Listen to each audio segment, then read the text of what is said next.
Historical evolution of states.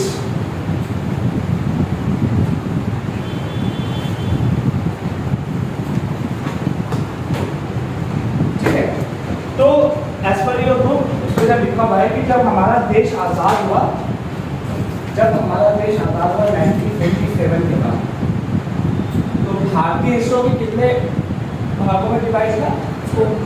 4 हिस्सों में divide किया गया एज पर कॉन्स्टिट्यूशन। लेकिन उससे पहले क्या प्रोसेस था? जब हमारे क्या देश की आजादी होने से पहले क्या प्रोसेस था? इंडिया जो था आपने क्या कहा, गवर्नर रूल्ड ब्रिटिश स्टेट थे, है ना? दूसरा कौन से थे? प्रिंसली स्टेट, प्रिंसली स्टेट थे। और चौथा कौन सा था? तीसरा कौन सा था? शायद तीसरे कौन से थे?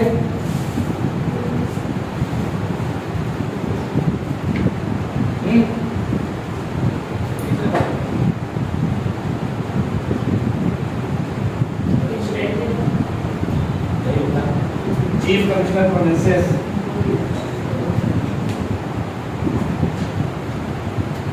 ये 3 थे बिफोर इंडिपेंडेंस। आजादी हो गई, जब आजादी हो गई तो ये जो पूरा था इस मैकेनिज्म को चेंज करके 4 हिस्सों में डिवाइड कर दिया गया। अब कौन कौन से हैं वो सिर्फ बात याद करना, मैं क्लासिफिकेशन आपको बताया। 4 ग्रुप में डिवाइड कर दिया गया था, group A, group B, group C और ग्रुप डी। हाँ, बहुत ध्यान से, तो पहले देखो इसके बाद आराम से बच्चों को आपके साथ अच्छे से बताऊं। ग्रुप ए में वो स्टेट थे कि जो कि ब्रिटिश स्टेट के जो गवर्नर जिसको रूल करते हैं, गवर्नर रूल्ड स्टेट थे।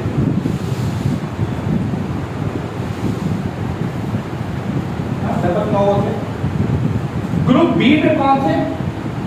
कि जो प्रिंसली स्टेट थे, प्रिंसली स्टेट थे विद लेजिस्लेचर। ऐसा प्रिंसली स्टेट जिनके यहाँ अपनी लेजिस्लेचर की कानून बनाने की क्षमता थी।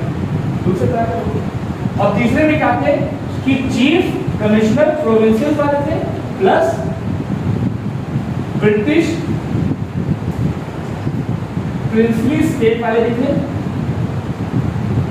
पर ऐसे थे कि जहां पर लेजिस्लेचर नहीं थी, जहां पर लेजिस्लेचर नहीं थी। और आखिर में डी वाले में सिर्फ एक एंटिटी थी, अंडमान है। अभी एक चीज याद रखो, जो चीज आपको याद रखने वाली, ये और जो ये है, ये स्टेप बाय अपने अपने तरीके से रूल हो रहे थे। इनके ऊपर और इनके ऊपर पूरे तरीके से डायरेक्टली तरीके से सेंट्रल गवर्नमेंट का।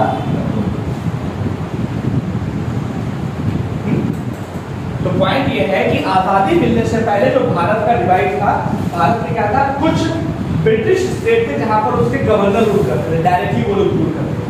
कुछ राज्य ऐसे थे कि जहां पर राजा महाराजा रजवाड़े लोग रूल करते थे, लेकिन पीछे गवर्नर, ब्रिटिश गवर्नर खड़े रहते थे, खाली दिखाने के और थे, खाने के और थे। और तीसरा कौन सा था? Chief commissioner provinces. इसको इस तरीके से समझ, जैसे आजकल की यूपी। जब देश आजाद हो गया तो जल्दी जल्दी में क्या किया गया कि 4 ग्रुप में बांट दिया गया। अब कैसे बांटा गया? पहले वाले ग्रुप में इन सबको रख दिया गया, दूसरे वाले में इनमें से कुछ उन प्रिंसली स्टेट को निकाला गया जहां पर वहां की विधायिका या लेजिस्लेचर थी। उसके बाद ग्रुप सी में किसको रखा गया? चीफ कमिश्नर प्रोविंसेस को रखा गया, और प्लस इन प्रिंसली स्टेट के उन वालों को रखा गया जहां पर लेजिस्लेचर नहीं थी। और ग्रुप डी में अंडमान और निकोबार। ये सारे जो काम हुए वो हुए जल्दी जल्दी, मतलब ऐसा कुछ खास प्लान था, और ये एड हॉक मैनर में था, मतलब टेम्परेरी, परमानेंट सोल्यूशन था। अब जब ये हुआ और ये होने के बाद देश आजाद हो गया तो सबको अपने बोलने का अधिकार था। फिर सदर्न इंडिया से एक आवाज उठी, सदर्न इंडिया क्या था? दक्षिणी भारत से आवाज उठी कि ये जो बाइफर्केशन है इस राज्यों का, ये सही नहीं है, इसको लैंग्वेज के आधार पर करना चाहिए। किसके आधार पर होना चाहिए? लैंग्वेज का।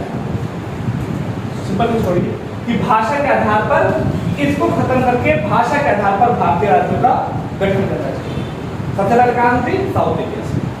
अब साउथ इंडिया से जुड़ी तो गवर्नमेंट ऑफ इंडिया ने क्या काम किया कि एक एसके धर कमेटी का गठन किया।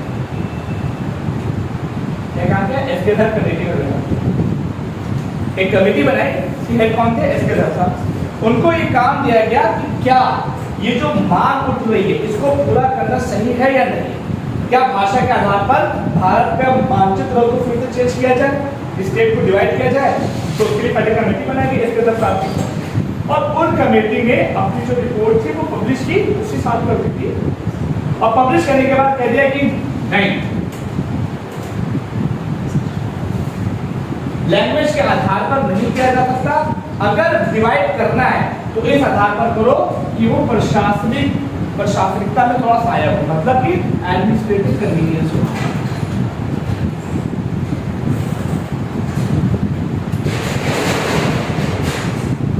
मतलब लैंग्वेज के आधार पर डिवाइड नहीं कर सकते देश को। हाँ, प्रशासन के लिए प्रशासन में आसानी हो सके, प्रशासन अच्छे तरीके से किया जा सके, इस वजह से आप कर सकते, लैंग्वेज के आधार पर नहीं कर सकते। इसके दर्द हमने कहा। अब जब ये कहा तो फिर क्या हुआ? और डिमांड बढ़ी,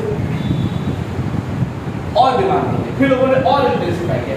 तो जिस समय इसके दर्द हमने आई थिंक इनको जून 1948 में इनको गठन किया गया, इन्हीं ने दिसंबर 1948 में अपनी रिपोर्ट पब्लिश की। और दिसंबर 1948 में जब इन्होंने अपनी रिपोर्ट पब्लिश की और कहते हैं कि लैंग्वेज के आधार पर नहीं किया जा सकता, इतना बवाल हुआ कि उसी मंथ जब दिसंबर 1948 को फिर से एक कमेटी गठित की गई, और उस कमेटी को क्या बोलते हैं? JVP committee. JVP committee. JVP में क्या है? जे का मतलब जवाहरलाल नेहरू, वल्लभ भाई पटेल, पट्टाभी सीतारामन। और इनका क्या काम था? इनका भी वही काम था जो कि धर कमेटी का था। क्या लैंग्वेज के आधार पर देश का बंटवारा किया जा सकता है या नहीं है? तो इस कमेटी ने भी कहा नहीं, लैंग्वेज के आधार पर बंटवारा नहीं किया जा सकता। और इन्होंने एसके धर साहब की बातों को माना। क्यों? क्योंकि देश में इतनी लैंग्वेज है, अगर देश में लैंग्वेज के आधार पर बंटवारा कर दिया गया तो हर मोहल्ले में, जैसे यहाँ मोहल्ले होते हैं वैसे आपको स्टेट मिल जाएगा, हजारों लैंग्वेज, क्योंकि हजार देश के टुकड़े करते हैं। तो इन्हें भी मना करते हैं जेवीपी के साथ। आपको यहाँ कोई जवाब दे सर के अलावा कि बताओ जेवीपी कमेटी के हेड कौन है?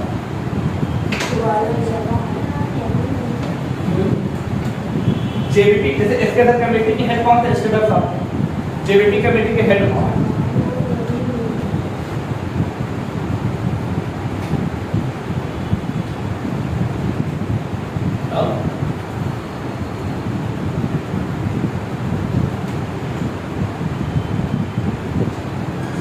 कौन है?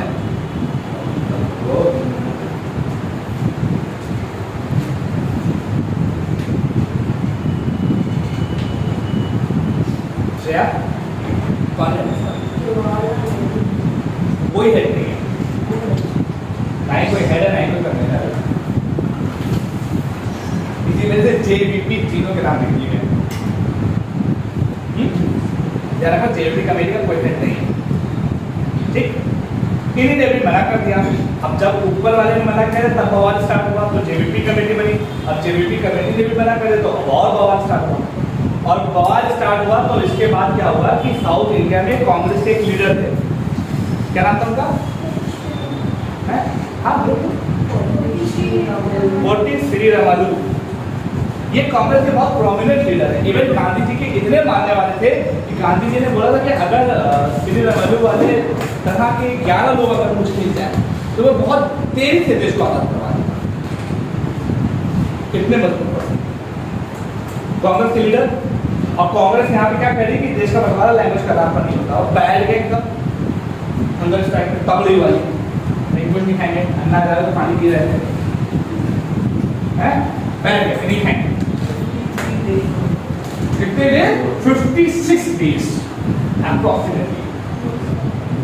और अल्टीमेटली उनकी हो गई 56 दिनों के बाद बिल्कुल अब जब मृत्यु हुई तो पैंडोरा बॉक्स खुला। फिर गवर्नमेंट ऑफ इंडिया को मजबूरन 1953 में एक नया राज्य बनाया। कौन था? आंध्र प्रदेश। यहाँ पे लैंग्वेज कौन सी बोली गई? किस लैंग्वेज के लिए बनाया गया था? तेलुगु। तेलुगु लैंग्वेज के लिए सबसे पहले गवर्नमेंट ऑफ इंडिया ने एक नया राज्य बनाया लैंग्वेज के आधार पर। अब जब पहला राज्य ये क्यों बना? क्योंकि बहुत ज्यादा बवाल हो रहा था और उस बवाल को इंटेंसिफाई किसने किया?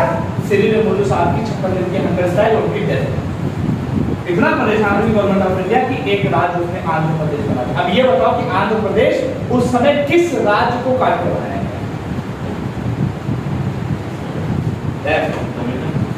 तमिलनाडु।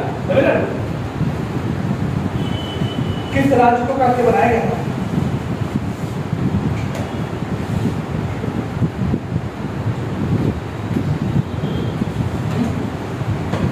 लिखे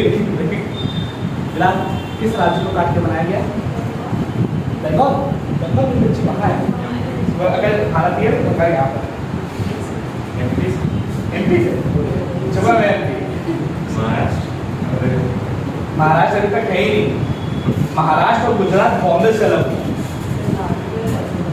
कर्नाटका तमिलनाडु तो बना था मद्रास। आपको याद होगा मद्रास का घटा कर कुछ नहीं बचा, लेकिन मद्रास हाईकोर्ट अभी भी शायद बोली जाती है ना। बॉम्बे जो महाराष्ट्र का हाईकोर्ट उसका नाम अभी भी बॉम्बे हाईकोर्ट ही है, नाम चेंज नहीं हुआ। तो बॉम्बे पहले की स्टेट था, उसमें गुजरात और महाराष्ट्र पहले जुड़े हुए थे। अभी पढ़े 1960 में उसको अलग अलग किया गया। मराठी भाषाओं के लिए महाराष्ट्र बन गया और गुजराती भाषाओं के लिए गुजरात बन गया। और उससे पहले क्या था? बॉम्बे। बॉम्बे कौन था? गवर्नर वाला स्टेट था, गवर्नर वाले स्टेट थे। तो सिरिल रैमोसा साहब की डेथ के बाद 1953 में गवर्नमेंट ऑफ इंडिया ने जो मद्रास राज्य था उसमें तेलुगु देशी भाषा के लिए आंध्र प्रदेश शासन किया। अब जैसे ही ये चीज स्टार्ट हुई तो पैंडोरा बॉक्स एक स्टार्ट हुआ कि हमारा भी राज करो, हमारा भी राज करो, हमारा भी राज करो। फिर गवर्नमेंट ऑफ इंडिया ने एक और काम किया कि भैया हमसे कहाँ भी जा रहा है, हमें काम करना है एक फजल अली आयोग करें, फजल अली कमीशन करें। 1953 में, और इसने 1953 में गठित किया गया और 1955 में अपनी रिपोर्ट्स ने पब्लिश किया फजल अली के अध्यक्षता में। और ध्यान रखना फजल अली कमीशन में 2 मेंबर और भी हैं। कौन कौन है? के.एम. पनिकर और कुंदरू, ये 2 मेंबर नाम याद रखना। ये 2 मेंबर थे और उसके हेड कौन था? फजल अली। मतलब 3 मेंबर की कमेटी थी, उसके हेड कौन थे? फजल अली। 1953 में गठन किया गया, 1955 में इन्होंने अपनी रिपोर्ट दी और रिपोर्ट देने के बाद इन्होंने कहा कि ठीक है, अभी तक क्या था कि लैंग्वेज के आधार पर देश का बंटवारा नहीं हो सकता, लेकिन अब देश का बंटवारा लैंग्वेज के आधार पर हो सकता है।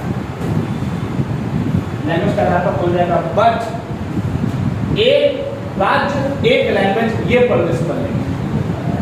तो पुरानी वाली कंडीशन है कि हजारों स्टेट भारत में रहते हैं, एक राज्य एक लैंग्वेज परमिसिबल है। लैंग्वेज का आधार पर बंटवारा हो सकता है, लेकिन एक राज्य एक लैंग्वेज नहीं होती। और दूसरी चीज, किसी भी राज्य का लैंग्वेज के आधार पर बंटवारा करने के लिए लैंग्वेज तो देखी जाएगी, उसके साथ 4 मेन और चीजें देखी जाएंगी। लैंग्वेज के आधार फजल अली आयोग ने क्या कहा कि लैंग्वेज के आधार पर देश का बंटवारा हो सकता है, लेकिन एक राज्य एक लैंग्वेज ये परमिसिबल नहीं है। दूसरी कंडीशन, लैंग्वेज के आधार पर जब भी बंटवारा हो रहा हो तो इसके साथ 4 और मेन कंडीशन को देखना पड़ेगा।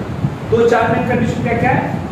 उसमें से जो सबसे पहली कंडीशन इन्होंने बोली, वो बोली थी कि unity and security of India को देखना पड़ेगा। अगर लग रहा है कि लैंग्वेज के आधार पर बंटवारा किया और उससे भारत की अखंडता, एकता और उसकी सिक्योरिटी पर असर पड़ेगा तो नहीं किया जाएगा। दूसरी चीज, बेटर एडमिनिस्ट्रेशन के लिए भी था। इसको साथ में लिखते चलो, इसको साथ में लिखते चलो।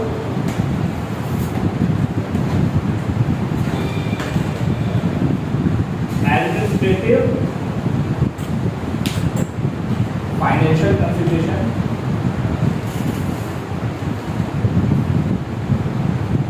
इससे पहले क्या होता था कि हम लोग सिर्फ और सिर्फ एडमिनिस्ट्रेटिव कंसिडरेशन ले रहे थे, मतलब कि प्रशासनिक इजीनेस के लिए हम लोग काम, अब नहीं, अब हमें प्रशासनिक इजीनेस भी देखनी है, फाइनेंशियल पॉइंट ऑफ व्यू भी देखना, इकोनॉमिक पॉइंट, मतलब हर तरीके से उस चीज को देखो, अगर वो सही लग रहा तभी उसके ऊपर हम राज्य बनाएंगे। तो पहले कंडीशन क्या थी कि unity and security of India को देखना पड़ेगा, एडमिनिस्ट्रेटिव फाइनेंशियल इस तरह के कंसिडरेशन को भी रखना पड़ेगा,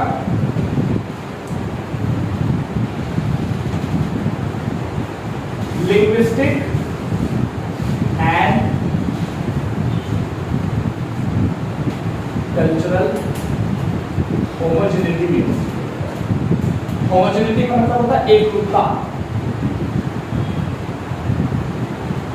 इसका मतलब क्या है कि जब भी किसी भी राज्य का गठन लैंग्वेज के आधार पर हो तो उसमें इस वाले पॉइंट को भी रखा जाएगा, मतलब वो जो लैंग्वेज है और वहां के कल्चर में एक रूपता हो, ऐसा ना हो कि ये वाली लैंग्वेज बोलने वाले हैं इनका कल्चर दूसरा है तो सेम कल्चर वालों की एक लैंग्वेज लिखा, हो सकता है कि एक लैंग्वेज बोलने वाले डिफरेंट कल्चर के, तो इन सब बातों को मद्देनजर रखना है, कल्चर और लैंग्वेज की होमोजेनिटी होनी चाहिए, ऐसा ना हो कि यहाँ पे दूसरा कल्चर चल रहा है, वहाँ पे दूसरा कल्चर चल रहा है, वहाँ पे दूसरा कल्चर चल रहा है, वहाँ पे चौथा कल्चर चल रहा है, होमोजेनिटी होगी, एक रूप होनी चाहिए, एक तरह का कल्चर वहाँ पे फॉलो करेगा।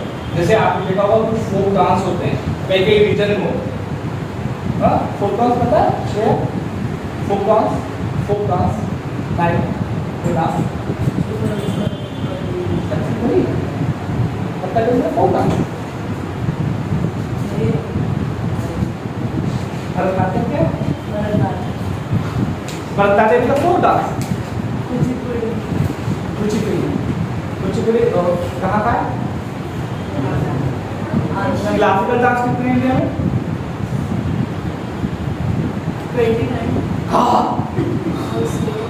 कहाँ पर बच्चे आएंगे, क्लासिकल डांस कितने हैं, क्लासिकल लैंग्वेज कितनी है, क्लासिकल लैंग्वेज का होने का क्राइटेरिया कितना है, लैंग्वेज को पता नहीं क्राइटेरिया शायद अप्रॉक्स 6 क्लासिकल लैंग्वेज है, हाँ, और उसके लिए जो क्राइटेरिया बोला था उसको बोला था कि उसके पास उसका जो स्क्रिप्चर है, जो उसके लिखित प्रमाण है, वो 2000 साल पुराना होना चाहिए, मजा आएगा, सब कुछ पढ़ा जाएगा, सब चीज।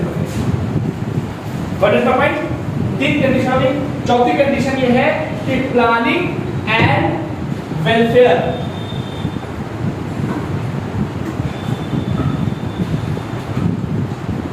ऑफ द स्टेट भी होना चाहिए, मतलब खाली लैंग्वेज के आधार पर ही मत बना दो, वहां के लिए कुछ प्लानिंग का भी प्रोसेस करो, कुछ प्लान करो, कुछ उनके वेलफेयर के लिए भी काम करो। तो ये 4 मेन चीजें उन्होंने बताई।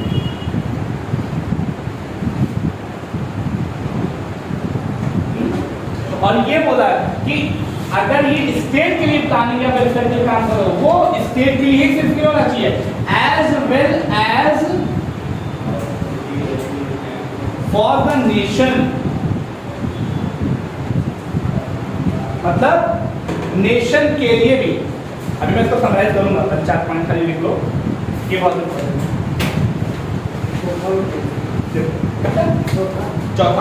चौथा ये बोल रहा है कि जो आप राज्य बना रहे हो वहां पर उन लोगों के लिए आपको प्लानिंग भी करनी पड़ेगी कि उनका कैसे उत्थान किया जाए, उनका वेलफेयर कैसे किया जाए, उस राज्य के लिए तो प्लानिंग करनी पड़ेगी, साथ ही साथ वो राज्य के लिए प्लानिंग करो, लेकिन ऐसी प्लानिंग करो कि वो आगे पूरे देश के लिए भी प्लानिंग करो। खाली राज्य को लैंग्वेज के आधार पर बांट देना ये अच्छी चीज नहीं है, इन सारी चीजों का कंसिडरेशन भी रखना जरूरी है। चलिए मैं देखा हूँ वापस आ रहा हूँ, देखो 1953 फजल अली कमीशन का गठन किया गया, 3 मेंबर की कमेटी, अध्यक्ष फजल अली साहब है, 2 मेंबर कौन है, गुंगलू साहब, अलीगढ़ साहब, पूरा नाम देखना किताब से। तीसरी चीज 1955 में रिपोर्ट पेश की, रिपोर्ट में क्या कहा, लैंग्वेज आधार हो सकता है but one state one language नहीं होगा, और अगर लैंग्वेज आधार हो रहा है तो उसके साथ साथ आपको 4 मेन चीजें और भी देखनी है। क्या कंसिडरेशन रखना है कि उस देश की यूनिटी और स्ट्रेंथ इसको मद्देनजर रखना है। अगर इस राज्य के बनाने की वजह से हमारी सिक्योरिटी और हमारी यूनिटी के ऊपर असर पड़ेगा तो हम नहीं बनाएंगे। दूसरी कंडीशन क्या है, पहले क्या कहते थे कि प्रशासनिक सहूलियत हो, नहीं प्रशासनिक सहूलियत हो, फाइनेंशियल सहूलियत भी हो और आर्थिक सहूलियत भी वहां पर। इस बात को भी मद्देनजर रखना है। तीसरा पॉइंट कि कल्चरल एंड लिंग्विस्टिक होमोजेनिटी होनी चाहिए, मतलब कि सांस्कृतिक और जो भाषाई आधार पर होमोजेनिटी होनी चाहिए, एक रूपता पाई जानी चाहिए। ऐसा ना हो कि बीच में वहां पे बैठे हुए हिंदी माध्यम वाले, उधर वाले बैठे हुए कन्नड़ वाले, ये सब चीज होमोजेनिटी, एक रूपता होनी चाहिए, मेजॉरिटी में एक रूपता होनी चाहिए। और चौथा क्या है कि हमें सिर्फ स्टेट नहीं बनाना, स्टेट बनाने के साथ साथ वहाँ के लोगों के वेलफेयर के लिए भी काम करना, और वो वेलफेयर इस तरीके से हो कि सिर्फ वो उस राज्य तक महदूद ना हो, ओवरऑल में पूरी यूनियन ऑफ इंडिया के लिए, पूरे भारत के लिए वो वेलफेयर ऐसा काम करना। ये चार मद्देनजर, ये चार मेन रिकमेंडेशन थी इनका बनाना चाहिए। इसके साथ कुछ चीजें उन्हें और एक्स्ट्रा बताई। उन्हीं ने ही बताया कि ये जो चार ग्रुप बने ना, group A B C D, इनको क्या कर देना चाहिए, खत्म करके दो ग्रुप में बना देना चाहिए, एक स्टेट और यूनियन टेरिटरी, ये बनाना चाहिए। मतलब चारों खत्म करो, अब दो कैटेगरी रहेगी, राज्य और केंद्र शासित प्रदेश। और इन्हीं ने रिकमेंडेशन की थी कि लगभग कितने थे, 16 राज्य और 3 केंद्र शासित प्रदेश बनाए जाएंगे। कितने, 16 राज्य और 3 केंद्र शासित प्रदेश बनाओ इस पूरे ग्राफ को देखने के बाद। ये इनकी मेन रिकमेंडेशन है।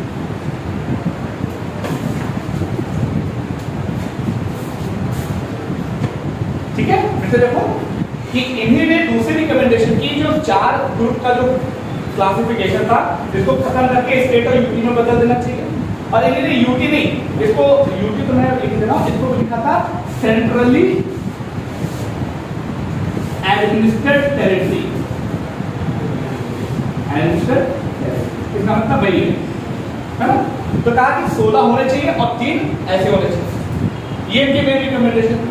अब इन सारी रिकमेंडेशन को पूरे तरीके से सरकार ने नियरली पूरे तरीके से माना, लेकिन कुछ चीजों में अपने पास से भी चेंजेस किए। जैसे क्या चेंजेस किए, ये जो 16 थे इनको 16 ना बनाकर 14 बनाए, और ये जो 3 थे इनको 3 ना बनाकर 6 राज्य, 6 केंद्र शासित। इट मींस कि जब फजल अली आयोग की जो कमीशन की रिपोर्ट आई, उसने कहा कि भारत का जो 4 ग्रुप वाला क्लासिफिकेशन है उसको खत्म करके 2 ग्रुप वाला बना दो, एक स्टेट बना दो और एक सेंट्रली एडमिनिस्ट्रेटेड टेरिटरी बना दो। तो उन्होंने बोला कि ऐसे 16 बनाओ और सेंट्रली एडमिनिस्ट्रेटेड कितने बनाओ, 3। ये उन्होंने रिकमेंडेशन दी। सेंट्रल गवर्नमेंट ने नियरली चीजों को माना, लेकिन कुछ चेंजेस अपनी तरफ से, जैसे 16 की जगह पर उन्होंने 4 राज्यों को बना, 14 राज्यों को बनाया और 3 केंद्र शासित प्रदेशों की जगह पर 6 केंद्र शासित प्रदेश। ये मेन क्लासिफिकेशन था। और इन सारे रिकमेंडेशन को पूरा करने के लिए गवर्नमेंट ऑफ इंडिया ने ये सब कैसे किया, गवर्नमेंट ऑफ इंडिया ने 2 इंपॉर्टेंट चीज की। नंबर 1, स्टेट रीऑर्गेनाइजेशन एक्ट 1956 पास किया, और क्या किया, दूसरा 7th कॉन्स्टिट्यूशनल अमेंडमेंट एक्ट 1956 पास। उसके बाद ये सारी पिक्चर हमारे सामने बात समझा ली। मतलब इन्हीं जो रिकमेंडेशन थी इसको कैसे सरकार पूरा करेगी, पार्लियामेंट के जरिए से। तो पार्लियामेंट के जरिए से उसने एक एक्ट बनाया, तभी उसने स्टेट और क्लासिफिकेशन किया, और 7वां संविधान संशोधन भी किया। क्योंकि इतना करने के बाद संविधान में बहुत जगह पे चेंज करने है ना। तो ये 2 काम गवर्नमेंट ऑफ इंडिया ने किए। और उसके बाद हुआ क्या, 1956 के बाद भारत ने group A, group B, group C, group D खत्म होकर मात्र 2 ग्रुप बचे। एक को हमने स्टेट कहा, दूसरे को हमने यूटी। 1956। यहाँ तक बात क्लियर है सबको? Any doubt? सिंपल सा कॉन्सेप्ट है, कोई इशू नहीं होना चाहिए। लो कंट्री लिख लो, ग्रुप ए, ग्रुप बी लिख लो, चाहे तो लिख लो।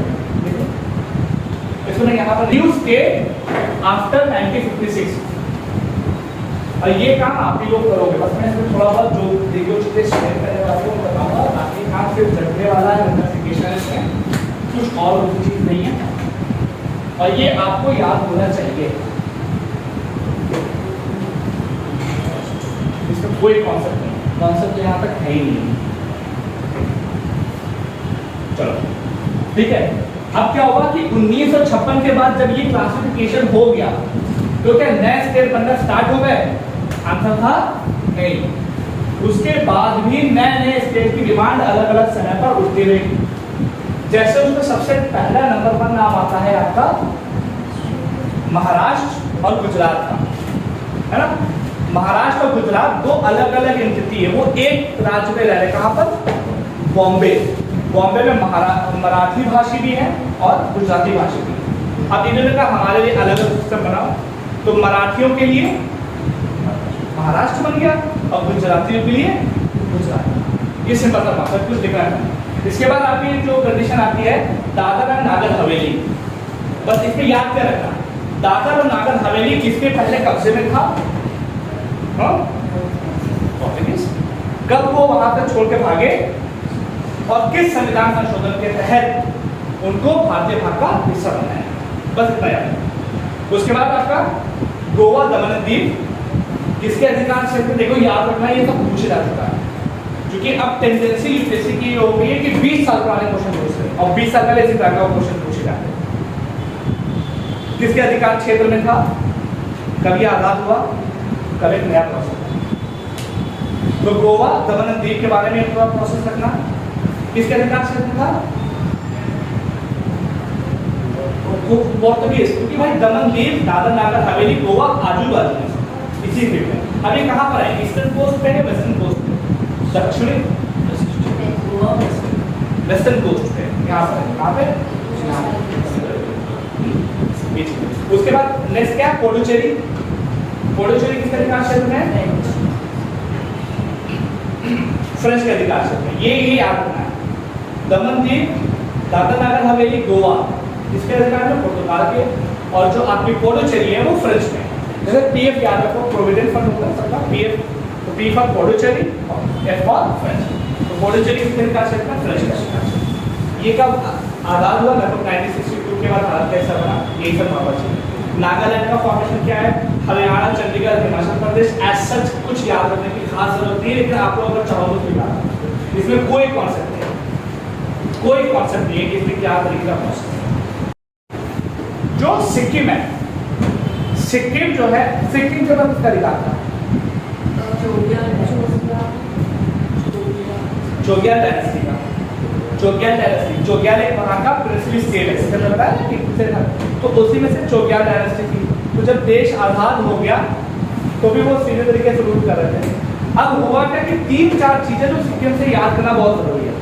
35वां संविधान संशोधन, 36वां संविधान संशोधन और 10वीं अनुसूची और आर्टिकल 2A।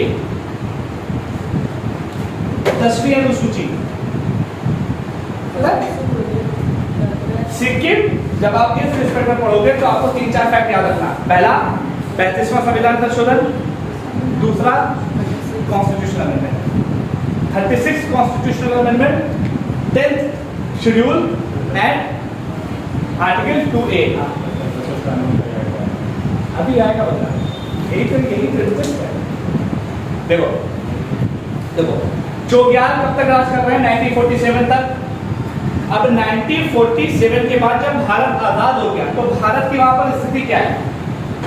हम एक प्रोटेक्टर की तरह है, प्रोटेक्टोरेट स्टेट की तरीके से काम करते हैं। मतलब उनके जो डिफेंस वाले मैटर हो गए, एक्सटर्नल डिफेंस वाले मैटर हो गए, उसमें हम भारत साथ दे रहा है, लेकिन अंदरूनी मैटर कौन देख रहा है? वही चोग्याल साहब, तो वहाँ के जो लोकल गवर्नमेंट है।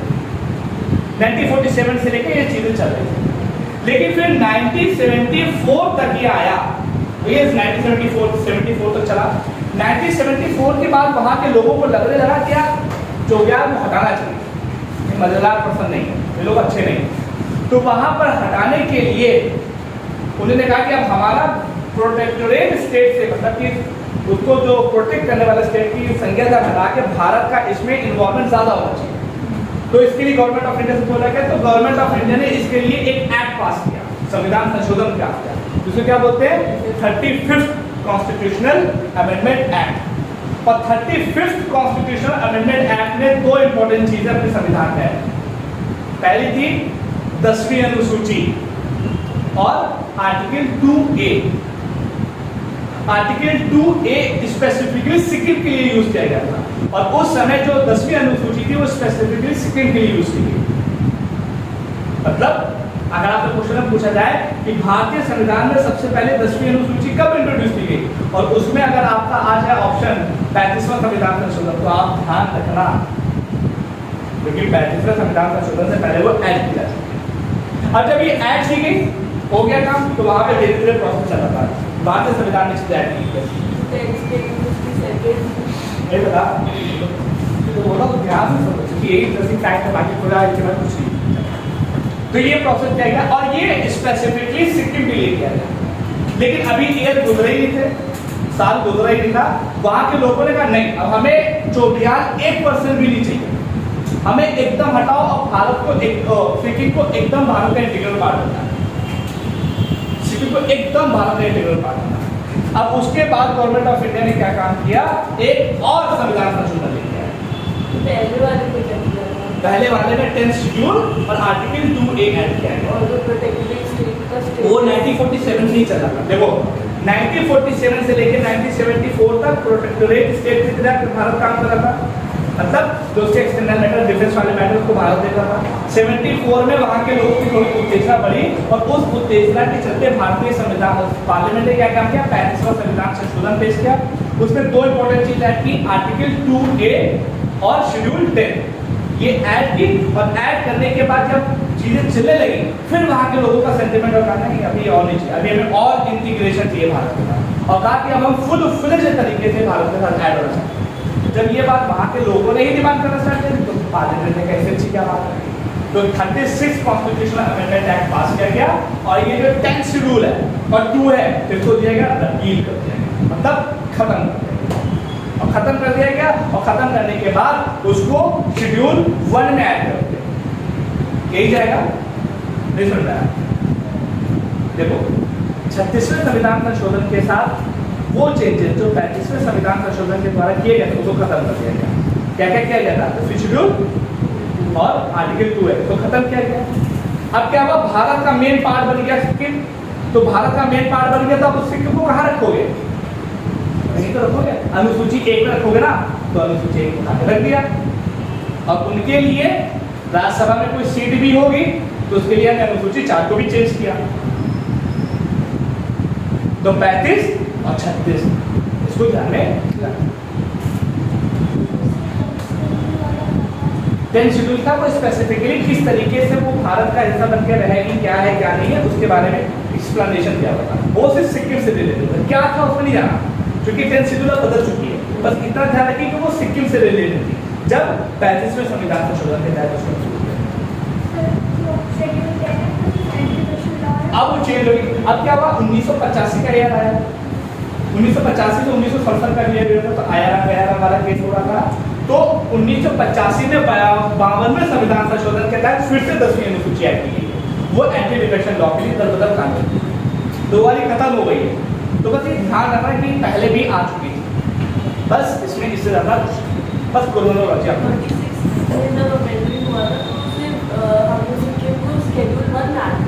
देखो पहले 10th शेड्यूल हटाई, आर्टिकल 2 खत्म कर दिया क्योंकि अब इंटीग्रल पार्ट बन गया ना, अब उस तरीके से तो काम चलेगा नहीं जो उनको स्पेशल दर्जा दिया जाए। अब उसके लिए हमने क्या काम किया, भारत का इंटीग्रल पार्ट है तो भारत का इंटीग्रल पार्ट को किस शेड्यूल में रखा जाएगा, वो रखा, सिंपल ये प्रोसेस हुआ था। इसके बाद इसमें कुछ चीजें याद नहीं रखनी है, अब थोड़ा बहुत फैक्ट्स एंड फिगर है, मन हो तो याद करना, मन तो ना, लेकिन याद करना जरूरी है। क्यों, तो है आपके लिखना चाह रहे, लिखा हुआ है कि Sikkim to be associated with the union. अब ये मत भूलना कि 10th शेड्यूल उस समय क्या कहती थी क्योंकि वो जरूरत ही नहीं है, पर इतना ध्यान रखो कि सिक्किम से रिलेटेड थी। बात समझ में आ गई, क्लियर। और इसमें कुछ नहीं है, सिर्फ रेटिफिकेशन है। क्या क्या रखना है, किस साल कौन सा राज्य बना, 1960 से ध्यान रखना है, कब गोवा, दमन, दीव, दादरा नागर हवेली फलाना फलाना फलाना फलाना फलाना